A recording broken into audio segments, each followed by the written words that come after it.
देश 15 अगस्त यानी आज़ादी का 78वां महोत्सव मनाने जा रहा है, लेकिन देश की बेटियां आज भी असुरक्षित हैं। बाहर ही नहीं, अपने घर, अपने कार्यस्थल, अपने जाने पहचाने क्षेत्र में बेटियां, माँ बहनें सुरक्षित नहीं। आखिर भारत माता कैसे खुद को आज़ाद महसूस करती होंगी? भारत माँ का सीना छलनी करने वाली वारदातें कब रुकेंगी, ये पूछती है देश की माँ बहन बेटियां। पश्चिमी बंगाल में रेजिडेंट डॉक्टर के साथ हुए बलात्कार के विरोध में एसएमएस मेडिकल कॉलेज के स्टूडेंट्स ने 14 अगस्त की रात को त्रिमूर्ति पुलिस शहीद स्मारक पर जुलूस निकाला और बलात्कार पर सख्त कदम उठाकर बलात्कारी को सीधे फांसी की सजा देने की मांग की।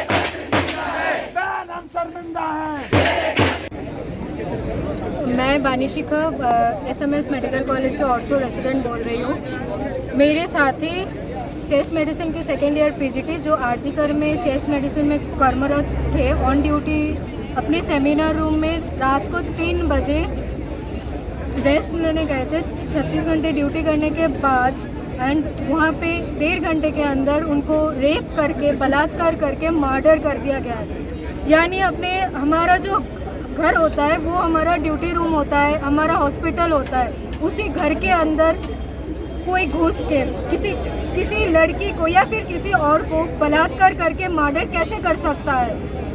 हमारा क्वेश्चन ये है कि हमारे घर पे अगर कोई घुस के हमें मार के जाए, ये आज डॉक्टर की बात नहीं है, कोई सा भी लड़की, कोई लड़का, कोई आदमी अपने कर्म क्षेत्रों में वो उसका सेकंड होम होता है, उसी में घुस के कैसे किसी को मार सकता है?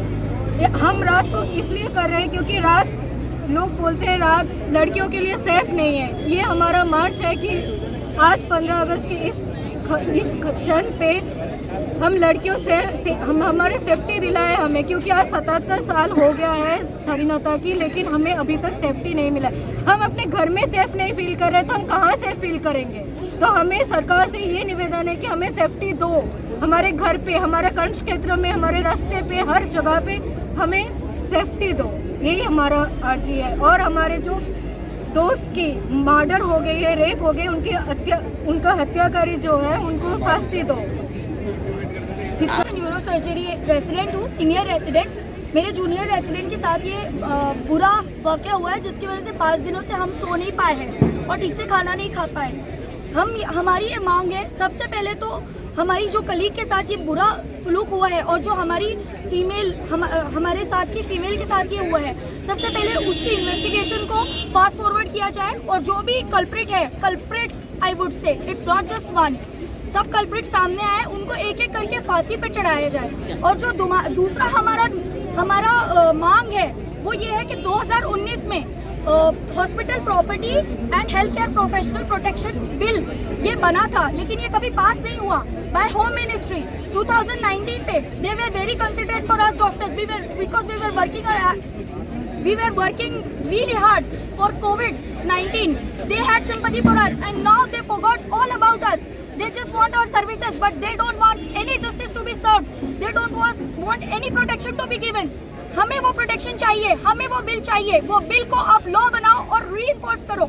हमारे ऊपर हुए, हमारे फीमेल कलीग्स, हमारे मेल कलीग्स, किसी भी के ऊपर एक उठती उंगली का आप बदला लो और हमें प्रोटेक्शन दिलाओ। That's what I want to say. क्या आपको लगता है कि एक जयपुर क्षेत्र राजधानी में आपका जो अभियान है वो चलेगा तो उससे रास्ता निकलेगा, या आपको लगता है कि पूरे राजस्थान का जितना भी आपके रेजिडेंट के डॉक्टर्स हैं उनको सामने आ जाना चाहिए, या ऐसा? जी, क्या रणनीति है आपकी?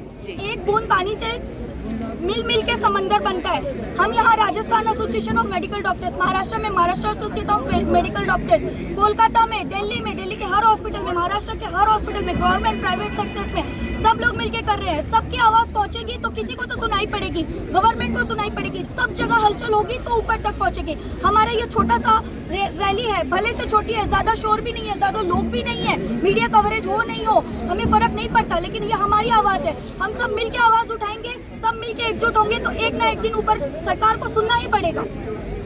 सेंट्रल गवर्नमेंट के लिए आपका लास्ट मैसेज क्या है? सेंट्रल गवर्नमेंट के लिए हमारा लास्ट मैसेज ये है, सेंट्रल गवर्नमेंट और सारे नागरिकों के लिए हमारा लास्ट मैसेज ये है कि हमें आप भगवान का रूप मानते हो। हमें कौन है?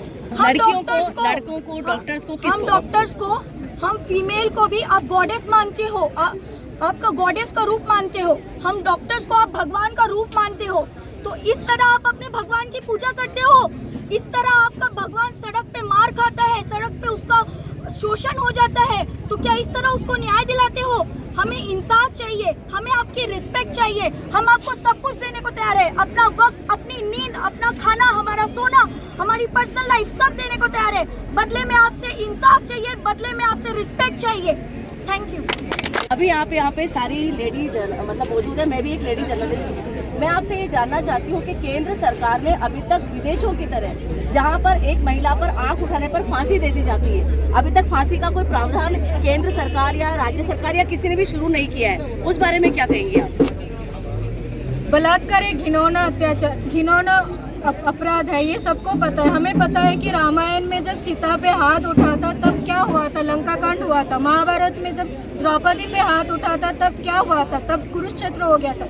आज हमें हमारे साथी को, एक लड़की को रेप करके, बलात्कार करके अपने कर्म क्षेत्र में, अपने घर पे मार दिया गया है और हम कुछ नहीं कर रहे, बस ऐसे ही बैठे, आम नागरिक ऐसे बैठे दर्शकों की तरह देख रहे हैं कि क्या हो रहा है, और कोई स्टेप भी नहीं ले रहा है, और अपने सरकार भी कुछ नहीं कर रहे हैं, और आम जनता भी हमारे साथ नहीं है, हमारे साथ खड़े नहीं है। तो आम जनता से हमारा निवेदन है कि प्लीज़ अपने घर के बेटियों के लिए, घर के माओ के लिए, घर के दादी के लिए, नानी के लिए खड़े हो। आज नहीं खड़े होगे तो कब खड़े होगे? कब वो क्षण आएगा जब आप लोगों का खून खोलेगा? तो आप लोग क्या इसके बारे के अंदर जो अभी वर्तमान के अंदर यहाँ पे मुख्य स्वास्थ्य चिकित्सा अधिकारी हैं या जो हमारे राजस्थान के चिकित्सा मंत्री हैं, उन तक आप लोग कोई आपकी आवाज़ आगे पहुंचा रहे हैं, या आप लोगों ने कोई एप्लीकेशन लिखी है, या आपने कोई वो लिखा, लेटर लिखा है उस बारे में? में मैसेज देना चाहते हैं। एक बिल 2019 में बनाया गया था। Doctor Manohar Siyol, president Jaipur association of resident doctor. आज हमारे द्वारा जीबीएम हुई, जीबीएम के द्वारा ये निर्णय लिया गया कि जो हमारे द्वारा इलेक्ट्रिक सर्विसेज बंद कर रखी है वो सर्विसेज बंद ही रहेगी एवं इमरजेंसी सर्विसेज स्टार्ट रहेगी। उसके उपरांत आज हमने देश भर में, पूरे पश्चिम बंगाल के साथ साथ राजस्थान के अंदर भी 11:15 के बाद शाम को हमने एक रैली ऑर्गेनाइज की। ये रैली सिर्फ डॉक्टर के लिए नहीं है, ये रैली आम नागरिक के लिए है, ये रैली एक महिला के लिए, women safety at work place के लिए रैली की गई है। हमने आम नागरिक को जागरूक करने के लिए आज हम चौराहे पर आए हैं और एक निवेदन करना है कि एक मरीज को जिंदा रखने की जिम्मेदारी सिर्फ डॉक्टर की नहीं है, आपकी भी है। हम मरीज को जिंदा रख सकते हैं, लेकिन आप सब लोग चाहो तो मरीज को मरने से रोक सकते हो, और मरने से मरीज तभी रुकेगा जब ये हड़ताल खत्म होगी। मैं Manohar Siyol, president Jaipur association of resident doctor, खुद चाहता हूँ कि ये हड़ताल खत्म हो। मैं नहीं चाहता कि मेरा कोई भी मरीज मरे, लेकिन आज हालात ऐसी हो रखी है कि हम हड़ताल खत्म कर नहीं पा रहे हैं। 8 तारीख को एक घटनाक्रम हुआ था, 8 तारीख से लेके 4-5 दिन तक हमने वेट किया कि सरकार इसमें कार्रवाई करे, लेकिन परिवार को न्याय नहीं मिल पाया। न सीबीआई जांच की बैठी, ना सेंट्रल प्रोटेक्शन एक्ट पे गवर्नमेंट ने कुछ बोला, तो ऐसे में फिर हमें मजबूरी के अंदर ये कदम उठाना पड़ा। लेकिन फिर भी अभी तक हमने इमरजेंसी सर्विसेज बंद नहीं किए, और यही समझ के बंद नहीं किए कि कोई भी पेशेंट मरे नहीं।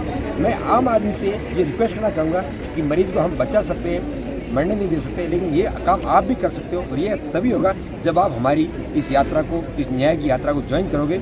ये भी एक निर्भया है, लेकिन ये निर्भया डॉक्टर है, लेकिन उससे कुछ फर्क नहीं पड़ता, चाहे कोई भी महिला हो। Women safety at work place आज 15 अगस्त हो चुका है, और देश की आज़ादी को 77 ईयर्स हो चुके हैं, लेकिन फिर भी आज भी खुले आसमान में, सड़कों में महिला घूमते हुए महसूस नहीं कर पा रही है। तो आज हम सारे भाइयों ने निर्णय लिया कि आज हमारी जो बहनें हैं वो हमारे साथ एक बार सड़क पे खुले आसमान नीचे घूमें। हम इनको एक आत्मविश्वास दिलाने आए हैं, कुछ भी हो जाए हम आपके साथ खड़े हैं। मैं चाहता हूँ पूरा देश इसी तरह से साथ आए और एक महिलाओं को ये विश्वास दिलाए, चाहे वो बहन हो, चाहे बेटी हो, चाहे दादी हो, सब सिक्योर है, उसके ऊपर कोई भी दरिंदा बुरी नज़र से नहीं देखते।